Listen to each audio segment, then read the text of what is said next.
నీ వాటాలో జమ చేసుకుంటుంది. నువ్వు పార్ట్నర్వా? ఇడ్లీ మీద గొడ్డేం కాదు, మా బాబు పోతా 30,000 ఇచ్చాడండి. ఆ 30,000 తీసుకొచ్చి ఈవిడ చేతిలో పెట్టానండి. 5 రూపాయలు వడ్డీ డైలీ కలెక్షన్ అందండి.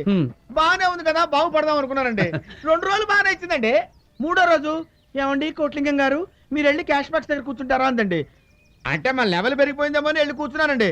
వెంటనేనండి 5 నిమిషాలు కూడా అవ్వలేదు, అరే కోట్లింగం అక్కడికి వెళ్ళి ఆయనకు ప్లేట్ ఇడ్లీ ఇవ్వు అందండి. గారు తీసుకొచ్చింది ఏంటబ్బా, ఒకవేళ మర్చిపోయిందేమో అనుకున్నానండి. దానికి ఉందండి, మర్చిపోవచ్చు కదండి. ఆ తర్వాత లింగం వంటింట్లోకి వెళ్ళి దోశ వేసుకురా ఉందండి. అబ్బో ఇదేంటిది, ఓహో మన బ్యాట్ టైం ఇలా ఉంది అనుకుని మళ్ళీ అడ్జస్ట్ అయిపోయానండి. ఆ తర్వాత సార్, ఒరే లింగం ప్లేట్ల మీద ఈగలు ముద్దురుతున్నాయి, శుభ్రంగా కడుక్కు రారా అన్నదండి. పావు గంటలో క్యాష్ కౌంటర్ దగ్గర నుంచి అట్లుతో వరకు పడిపోయింది సార్ నా లెవెల్. మనం వచ్చాక ఇక భయపడమాక, నీ బాట నీకు వస్తుంది. అంతేనా? రేపటి నుంచి ఈ హోటల్ తీరే మార్చేస్తా. అలాగేనా? మనది గోల్డెన్ లెగ్.